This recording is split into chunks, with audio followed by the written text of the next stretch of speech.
Hello!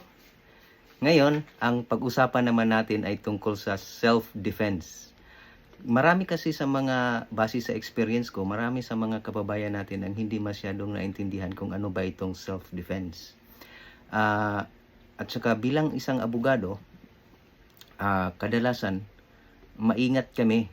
Hindi kami basta-basta gumamit ng ganitong klaseng depensa, yung self-defense. Kasi mahigpit yung requirement nito.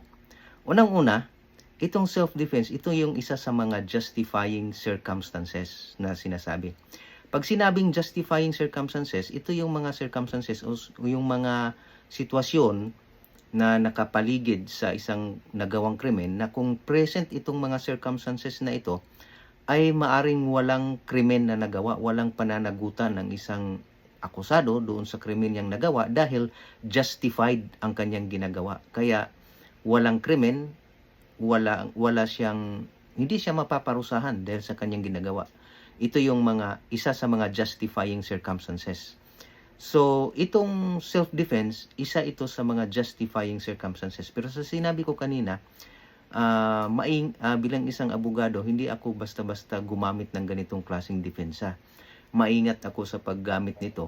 Kasi nga, para maintindihan natin mabuti, dapat malaman natin kung ano ba yung sistema, paraan natin dito sa Pilipinas, kung paano ba yung mga hearing sa korte, o paano ba yung paraan, sistema na ginagawa sa mga korte. Dito sa atin kasi, sinusunod natin yung presumption of innocence until proven otherwise, di ba? Narinig nyo na ba yun? Na lahat ng mga akusado, hanggat hindi yan nasentensyahan, hindi yan na dumaan ng hearing, trial doon sa kaso niya at hindi siya nasentensyahan, pinapalagay ng batas na inosente yan. So, sa lahat ng mga akusado na sinampahan ng kasong kriminal sa korte. So, mayroong presumption of innocence. Kaya, yung burden of proof, dito sa sistema natin dito sa Pilipinas, yung burden of proof o yung responsibilidad, yung obligasyon na magpatunay doon sa kaso ay nasa complainant, nasa prosecution. Oo, yung prosecution, sila yung taga-usig. Nasa kanila yung burden, sila ang may obligasyon, may trabaho na patunayan yung kanilang akusasyon. At ang isang akusado, wala sa kanya yung trabaho. Wala sa kanya yung trabaho na magpatunay na inosente siya. Wala sa kanyang obligasyon na magpatunay na inosente siya, hindi niya ginawa yung krimen na inakusa sa kanya, kundi nasa trabaho yan ng prosecution, yung nag-akusa ang magpatunay na nagawa nga yung krimen. Ngayon, kahit hindi napatunayan ng akusado na inosente siya, pero hanggat hindi napatunayan ng nag-akusa na yung wala siyang sapat na ebidensya para patunayan yung inaakusahan niya na siya nga yung gumawa ng krimen, posibleng maabsuelto pa rin yung akusado. Kasi yung burden of proof nga, yung trabaho na patunayan yung kanyang inaakusa ay nasa prosecution o yung nag-akusa. So yung akusado, wala sa kanya yung obligasyon, wala siyang obligasyon na patunayan sa korte na inosente siya. So lahat ng mga kaso sa korte, sa kasong kriminal lahat ng mga kasong kriminal sa korte, kung makonvict man or ma-acquit ang isang akusado, nakadepende yan palagi sa ebidensya na pinipresenta ng prosecution. Hindi yan nakadepende sa depensa or sa ebidensya na pinipresenta ng akusado na patunayang inosente siya. Ngayon, kaya pagdating sa korte, pagdating sa pagpresenta ng mga ebidensya, mga testigo sa korte, laging unang-unang magpresenta ng kanyang mga ebidensya ang prosecution, yung nag-akusa. Sila palagi ang maunang magpresenta ng mga ebidensya. Kasi, pagkatapos magpresenta ng mga ebidensya yung prosecution, pag nakita ng depensa na hindi sapat yung mga ebidensyang pinipresenta ng prosecution, kulang yung mga ebidensya para patunayan yung kasong inaakusa nila doon sa akusado, pwede na yung depensa na mag-file ng demurrer to evidence o ipawalang bisa o ipa-dismiss na yung kaso dahil walang sapat na ebidensya. So, di ba, kahit na hindi pa nagpresenta ng kanyang ebidensya yung akusado, Pero lumalabas no matapos magpresenta ng ebidensya niya ang prosecution, lumalabas na kulang, hindi sapat yung ebidensyang naipakita o naipresenta ng prosecution para patunayan yung inaakusa nilang krimen doon sa akusado, ay pwede nang ma-dismiss yung kaso. Dahil nga, ganun ang proseso natin, dahil yung burden of proof, yung obligasyon, yung trabaho na patunayan yung kaso niya ay nandoon sa prosecution. At ang akusado ay wala siyang obligasyon na patunayan na inosente siya. So, ganun ang sistema. Ngayon, ang mangyayari kasi, pag gumamit ka ng depensa na self-defense, ang mangyayari dito, aaminin mo ngayon. Kung halimbawa, ang isang akusado, inakusahan siya ng murder, pagpatay. Tapos, sinasabi niya na hindi self-defense lang yung ginagawa ko. Ngayon, pag nangyari kasi yon, pag ginamit mo yung depensa na self-defense, ang mangyayari yon, aaminin mo ngayon yung krimen na inakusa sa iyo. Halimbawa, yung akusado inakusahan ng pagpatay, murder. Aaminin niya ngayon na napatay nga niya yung taong, yung biktima.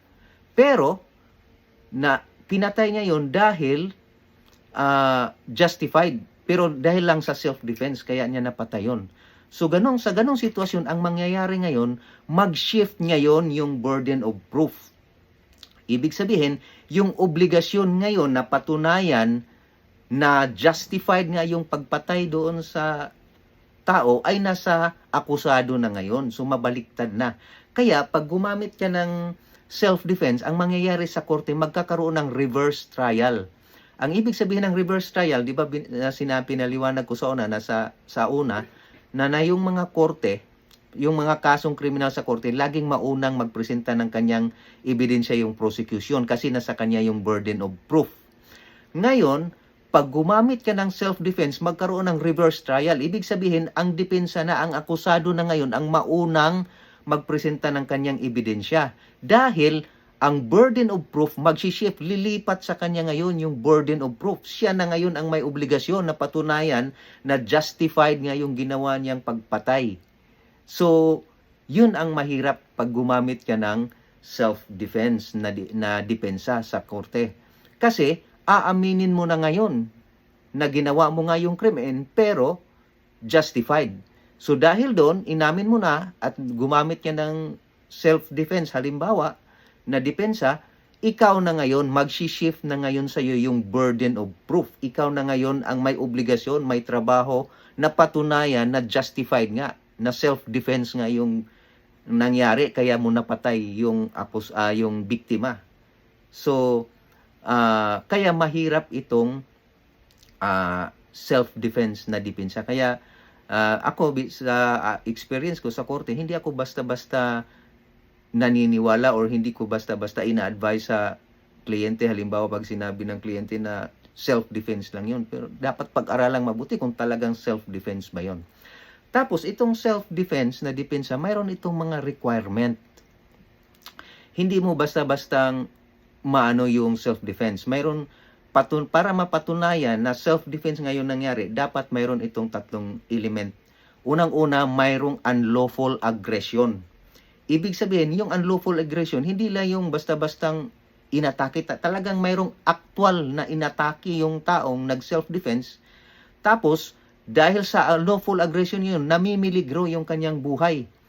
Na kung halimbawa, doon sa napatay, kung napatay yung tao, kailangan niyang, mayroong talagang imminent danger sa kanyang buhay na pag hindi niya gagawin yung pagdepensa sa kanyang sarili, maaaring siya ang mamatay. Kaya kung halimbawang napatay yung tao, dahil sa self-defense, kung hindi niya ginagamit yung self-defense, ibig sabihin, siya ang mapatay. So talagang mayroong actual danger sa buhay mo. Talagang nandun na yung unlawful aggression na pag hindi mo idepensahan yung sarili, mamamatay ka na. Kung walang unlawful aggression, hindi yan self-defense. So, halimbawa, mayroong dalawang taong nag-aaway. Halimbawa, yung isang tao may dalang panaksak, kutsilyo. Sinasaksak niya yung kaaway niya. Yung kaaway, pagpalagay natin na yung kaaway niya, nakailag. Tapos dahil mas malakas siya, at pagpalagay na natin magaling siya, naagaw niya ngayon. yung kutsilyo nung taong nanaksak sa kanya. Tapos nung naagaw, napatumba niya, napabagsak niya ngayon yung umatake sa kanya, nung nanaksak sa kanya ng kutsilyo. So nung napabagsak na yung tao, ang ginawa niya, dahil naagaw niya yung kutsilyo, sinaksak niya ngayon yung kalaban niya, na, yung unang nanaksak sa kanya. Napatay niya yon. Self-defense ba yon? Hindi na iyon self-defense. Kasi wala na yung unlawful aggression eh. Bagsak na yung tao. Kahit ikaw yung unang inatake, sinaksak ka niya, pero napabagsak mo na yung tao, tapos nung time na sinaksak mo siya, pinatay mo na siya, wala nang danger, hindi na namimiligro yung buhay mo, wala na yung unlawful aggression kasi bagsak na yung tao, wala na siyang kalaban-laban, tapos tinuluyan mo pa rin, hindi na yung self-defense. So, ganun kahirap ang paggamit ng depensang self-defense. Tapos, pangalawang requirement, maliban sa unlawful aggression, dapat mayroong reasonable necessity of the means used to repel, or reasonable necessity of the means employed to repel the aggression. Ibig sabihin, reasonable yung puwersa na ginamit mo para pigilan yung aggression, yung unlawful aggression na ginagawa sa'yo. So, halimbawa, inatake ka ng tao, pinaunalan ka ng suntok, pinagsusuntok ka. Tapos, ang ginawa mo, may baril ka, binaril mo yung tao. So, self-defense ba yun? Hindi yung self-defense. Bakit? Kasi hindi reasonable yung force na ginamit mo para depensahan yung sarili mo. Kasi inatake ka lang ng suntok pero ang ginamit mo, baril. So, hindi yun self-defense. Yun yung kahirapan sa self-defense. Tapos, pangatlong requirement is walang provocation dapat on the part of the person na nagdepensa sa kanyang sarili. Dapat yung tao na nagdepensa sa kanyang sarili, hindi niya pinoprovoke. Hindi siya ang dahilan bakit siya inatake nung taong na umatake sa kanya. Kasi pag may provocation, hindi na rin yun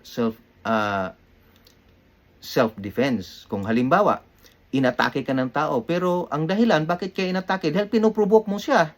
Hinahamon mo siya ng away, hinahamon mo siya ngayon ng suntukan. Ang ginagawa niya ngayon, kumuha siya ng kutsilyo, inatake ka niya.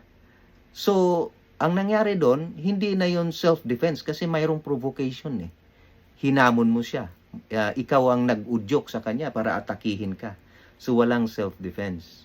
So, yun yung mahirap na circumstances. Yun yung mahirap pag gumamit ka ng self-defense. Kaya karanasan sa mga abogado, na maingat pag sinabi ng mga kliyente na ginawa ko yun dahil self-defense, hindi basta-basta paniwalaan yun. Pag-aralan natin, titingnan natin kung talagang self-defense ba yun. Kasi, unang-una sa lahat, aminin mo na Aaminin mo na napatay mo na nga yung tao. So ngayon, kung hindi mo papatunayang self-defense ngayon, hindi talo ka na sa kaso. Dahil inamin mo na. Kaya, yun po ang self-defense. So sa susunod nating video, pag-aralan naman natin yung actual na kaso na dinesisyonan ng ating Supreme Court na gumagamit ng tungkol sa self-defense.